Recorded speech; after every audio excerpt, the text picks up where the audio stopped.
नमस्कार दर्शक बंधु, आसंतु आमे जानिबा किए कौन सिखांती।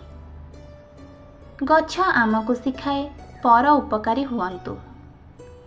पिंपुड़ी आमको शिखाए सबुबेले काम करी चलन्तु।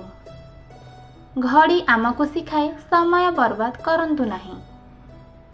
समुद्र आमको शिखाए विशाल हृदय रखन्तु। सूर्य आमको शिखाए निरंतरता बनाई रखन्तु। पृथ्वी आमको शिखाए सहनशील हुअन्तु।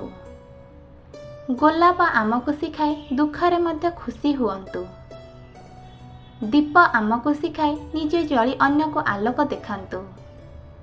कोइली आमको शिखाए मीठा कथा कुहन्तु। कुकुर आमको शिखाए विश्वस्त हुअन्तु। काऊ आमको शिखाए चतुर हुअन्तु। नदी आमको शिखाए सर्वदा आगको बढ़ी चलन्तु।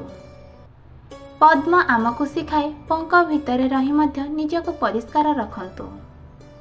पक्षीगण आमको शिखाती उड़न्तु किंतु घर को फेरिबा को भूलन्तु नाही। जदि आपण मानक मो भिडियोटी भल लागिछि तेबे लाइक, चैनल को सब्सक्राइब कर देबे।